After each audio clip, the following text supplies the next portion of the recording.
Hi, my name is Clare and I'm the mother of 3 teenagers with FASD.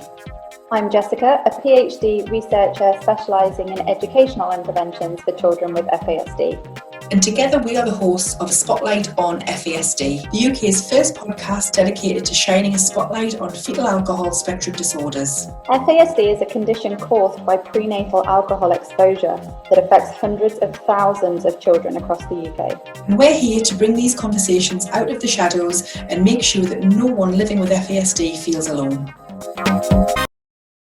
Hi everyone, and welcome back to the next episode of Spotlight on FASD, and another episode in our mini-series with Jerrod Brown. So we're talking very loosely all things criminal justice, and within that, under that umbrella, we've got a few different mini topics that we just want to touch on. They're not mini topics at all, they're absolutely enormous topics, but we are bringing like a tiny little snapshot just to acknowledge them really, so that we can just put the conversation out there, and if people get in touch, if people have a lot of questions and things, we can revisit and delve much deeper one day. So today we are talking about FASD and sexualized behaviours. So welcome again, Jerrod. Thank you for joining us. You're welcome. Thanks for having me back. Thank you. Would you like to just give an overview of sexualized behaviours, what that means in terms of FASD?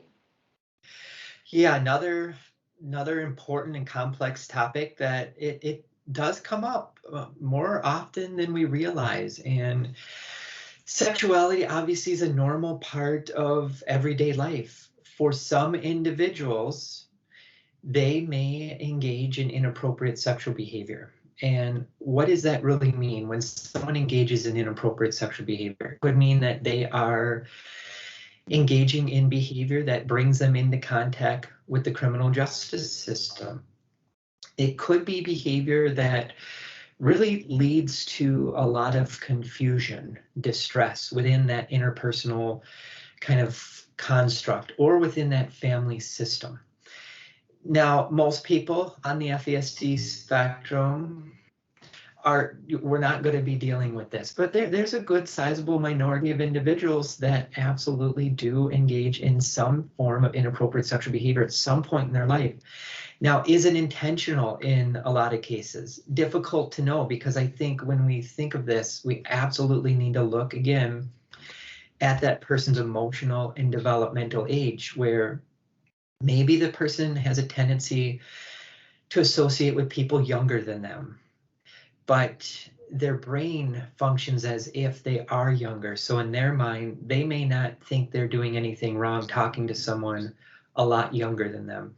And this is where it gets tricky with social media. We do a lot of work in the area of like social media misuse. And I do see this anecdotally with this population in some cases, where if they are left to their own devices online and not having like fences and barriers put in place or oversights, in some cases, social media could be a catalyst for engaging in inappropriate sexual behavior, sharing images, talking to people younger than them, where maybe it didn't start out as something problematic, but it grew with time. Mm-hmm. So we really need to be aware of the social media component to this. There are a lot of reasons why, when we look at this literature, why this happens. And some of the things, again, I think a big part has to do with developmental immaturity. We really need to take into account social, emotional, and cognitive age over their chronological age. Maybe it's that inability to learn from past mistakes, or they consistently just don't connect the dots. That's abstract reasoning. If we have time, I'd love to give your audience just a brief overview about abstract reasoning and how that might really be a factor to consider when we talk about this topic. What about not understanding just social boundaries in general? Not understanding what healthy friendships mean, intimacy. What does it mean when someone doesn't want to talk to you? What does it mean when you are talking to a stranger versus someone you know? How do you modify how to talk to a child versus an adult? So really teaching this population, obviously, social boundaries, healthy friendships, healthy intimacy. Impulsivity is another big consideration to take into account. Can they put on the brakes and pause and reflect and think through maybe the thought they're having that comes to their mind? Do they act on that thought immediately? Can they understand or grasp the concepts around sexuality in general? Have they ever had just appropriate education around this topic? Very important. So those are just a few of the things. I can go a lot deeper into other variables to consider if that would be helpful.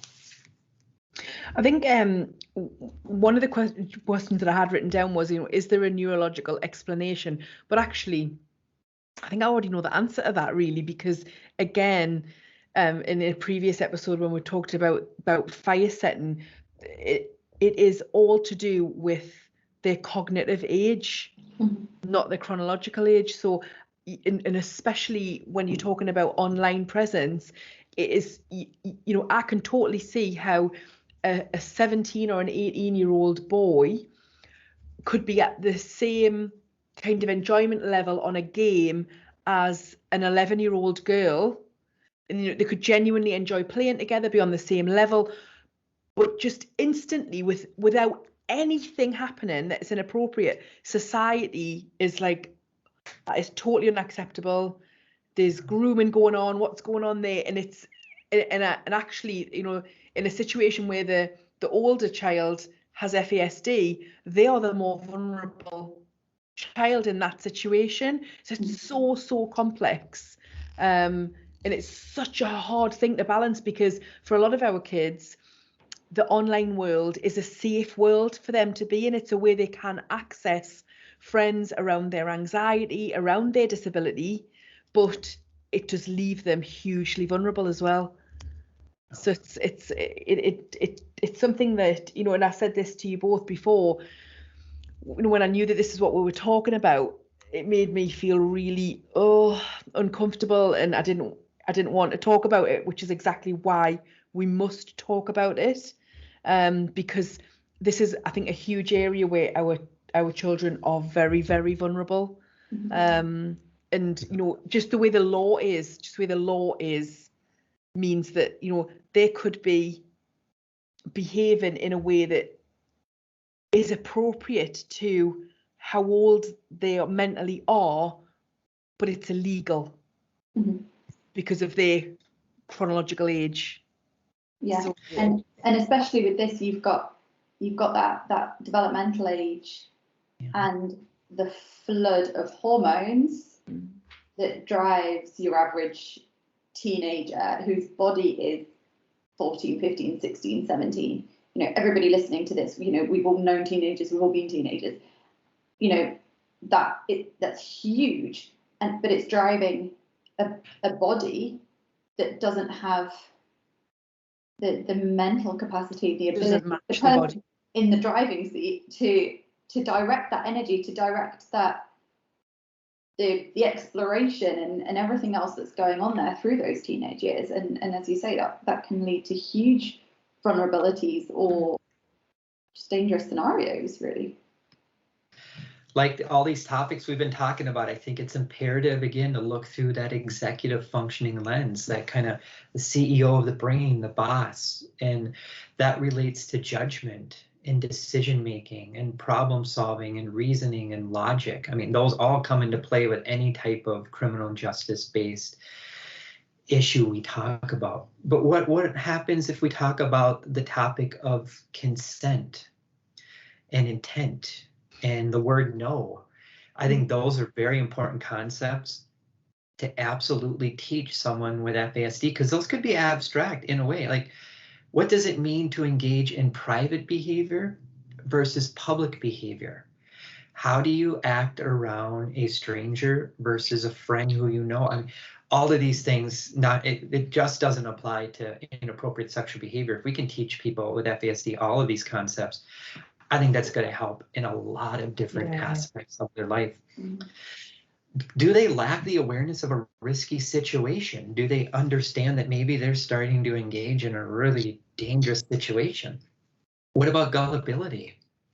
or confabulation or suggestibility. Those are other topics we have to absolutely consider when working with this population. And now let's say someone with FASD is actually charged and convicted with a sexually inappropriate offense, and now they're court ordered to be in treatment.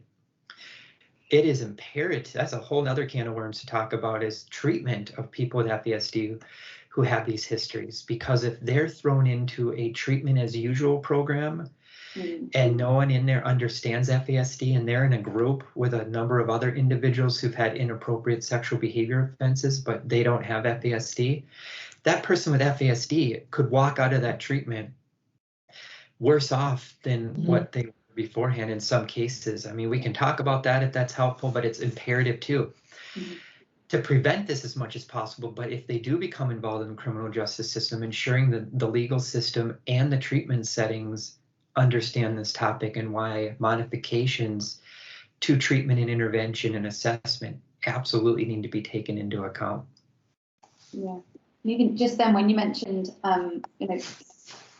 public settings and private settings and the behaviours appropriate to those, that flagged up straight away for me, and just took me back to situations where I was working with children and young people with FASD, and how I instantly felt like if I tried to explain this is what's appropriate in public and this is what's appropriate in private, and you can't cross those boundaries, I feel like I would very quickly be met with the question, but there was nobody around, so what's the problem? It was private.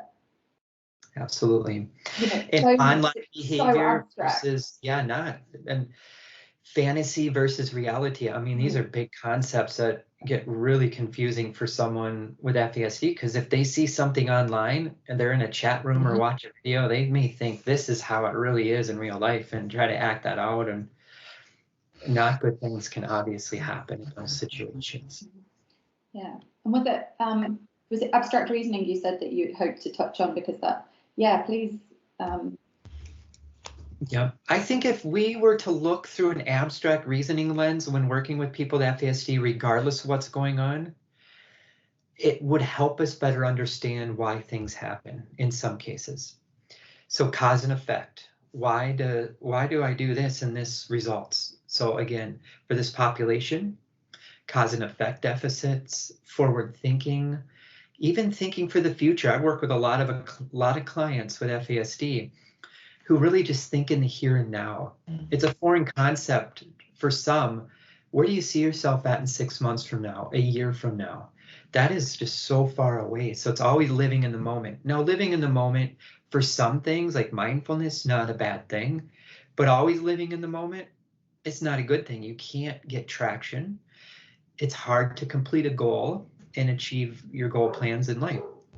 If someone is dealing with abstract reasoning deficits, they're going to have a difficult time processing complex information and concepts. So if they're, again, thrusted into a treatment program and everyone in the group maybe is 30 years old chronologically, and that person's chronologically 32, but they have a brain of a 10-year-old, it's going to go over their head. The ability to shift cognitive strategies in response to feedback is abstract reasoning. People with FASD have a very difficult time with that. So thinking rationally, judgment, problem solving, reasoning, all of those things. In some cases, people with abstract reasoning deficits can also have a real difficult time just interpreting verbal information. So we need to not just verbalize it and say it, but fact check, verify. Maybe it is using visual aids, visual reminders, visual calendars, video modeling, social stories. People with abstract reasoning deficits oftentimes have trouble with time, money, and distance. Money management, huge issue for a lot of people with FASD.